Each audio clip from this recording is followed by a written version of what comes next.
경제연구기관 중에 민간경제연구기관인 현대경제연구원에서 사실상 섬뜩한 경고를 내놨습니다.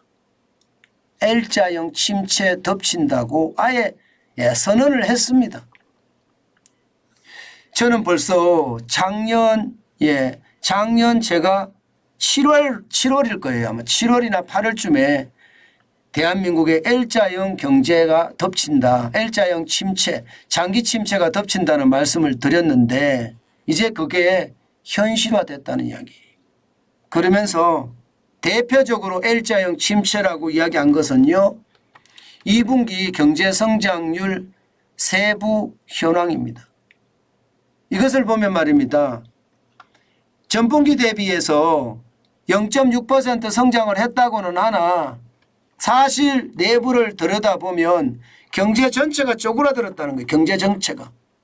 경제 전체가 쪼그라들었기 때문에 사실상 마이너스 성장이라는 겁니다.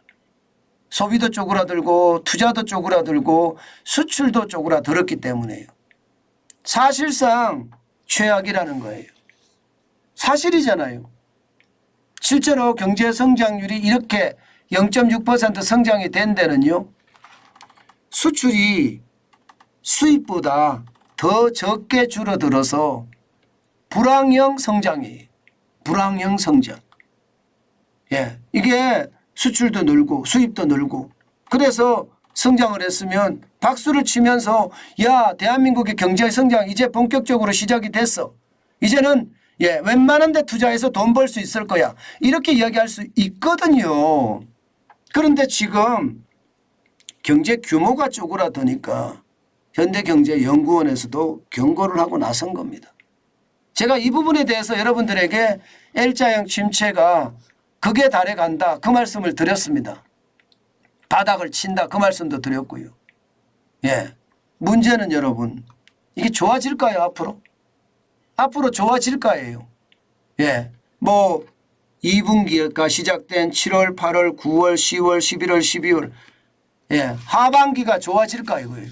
지금 기본적으로 현대경제연구원에서는요. 하반기 시원치 않다. 아예 그렇게 결론을 내버렸습니다. 왜냐? 7월에 폭염이나 폭우 때문에 마이너스 성장은 거의 확실시돼 보인다. 이렇게 예상을 하거든요. 8월에도 이거 심상치 않다. 이거 심상치 않다. 폭염이 오히려 소비를 줄였다. 게다가 경제성장률이 좋아졌다고 하지만 기저효과가 큰 탓이다. 작년이 줄어들었으니까 올해가 덜 줄어드는 것뿐이지 여전히 줄어들고 있는 건 마찬가지다. 결국 수출도 그렇다. 그렇기 때문에 성장의 어떤 힘은 점점 떨어지는 것 아니냐. L자형 침체가 7월 8월 이미 왔고 9월이 좀 좋아질지 모르나 추석이 있으니까 좀 좋아질지 모르잖아요. 그러나 10월 11월 12월로 가면서 연말이 좋아진다면 조금 낫다. 그러나 연말도 그렇지는 않다. 상저하고라고 했는데 하고가 될는지 이것은 물음표다. 이렇게까지 이야기합니다. 물론 좋아집니다. 전반기보다가 조금은 좋아질 듯 보여요. 조금. 그러나 좋아지는 것이 말입니다. V자 반등을 하듯이 쭉 이렇게 좋아지는 그런 일은 없다는 뜻이에요. 실제로도 그렇게 나타나고 있거든요. 소매 판매가 7월에 마이너스 3.2%, 2020년 7월 이후 최악이다. 이렇게 이야기할 만큼 소매 판매가 완전히 망가지고 있고요. 여기다가 수출도 회복의 기미가 안 보여요. 7월에는 마이너스 16.5%, 8월에도 마이너스 8%입니다. 게다가 규모가 쪼그라들었습니다. 그러니 설비 투자 안 하죠. 수출이 잘 돼야 투자를 하는데 설비 투자는 적어도 11년 4개월 만에 최저가 됐습니다. 마이너스 8.9%. 2012년 3월에 마이너스 12.6%가 됐었는데 그때 이후 최악이라는 거 아니겠습니까? 그러면 결국이요. 지금 7월이 설비 투자가 안 되죠. 8월에 수출 증감률도 아직도 마이너스죠. 7월에 소비도 마이너스예요. 그러면 이게 결국은 성장하기가 쉽지 않다. 이게 현실입니다. 성장하기가 쉽지가 않다. 게다가 말입니다. 동행지수 순환 변동치를 한번 보세요, 여러분. 동행지수 순환 변동치가 현재의 경기를 나타내 주는 지표거든요. 현재의 경기. 지금 지난 1월에 99.2를 기록을 하고요. 작년 12월에는 98.9를 기록을 했습니다. 그러다가 3월, 4월에 올라갔어요. 100.3까지 올라갔습니다. 100.3. 그러던 것이 말입니다. 지금 6월에는요. 오히려 99.6으로 100 아래로 떨어졌습니다. 100 아래로 떨어졌다는 것은 결국 말입니다. 다시 침체가 시작이 된다는 이야기인데 상황은 점점 나빠진다는 이야기입니다. 역성장을 하고 있다는 이야기니까요. 물론 코로나19 때처럼 최악은 아니에요. 코로나19 때는 96.8, 96.9 이렇게 4월, 5월 2020년에 그렇게 기록을 했거든요. 그때보다는 나으니까 좋아지는 모습은 맞아요. 그렇지만 금방 좋아지지는 않는다는 거죠. 제가 여러분들에게 계속 말씀드려왔던 거 있잖아요. 침체가 돼서 그 상황이 길게 간다. 그러나 상황에 따라서는 침체의 깊이가 깊어질 수도 있고 침체의 깊이가 얕아질 수도 있다. 예, 지금은 깊어졌다가 얕아졌다가 왔다 갔다 하는 박스권 형태를 보이는데 중요한 것은 L자형이라는 것.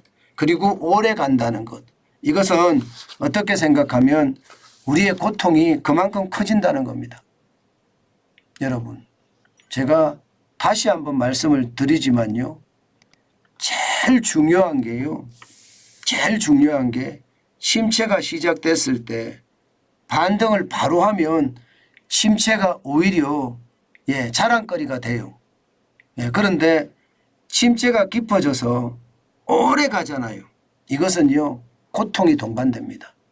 아마 그 고통이 지금 현재까지 예측하는 것은요. 내년에도 저성장입니다. 올해보다는 낫겠지만 저성장. 심지어 2025년도 저성장이 될 가능성이 높다. 이렇게 예상을 합니다. 중국의 상황도 실제 좋지 않잖아요. 중국도 보면 개인 소득세 환급을 2025년까지로 정책적으로 잡고 있어요.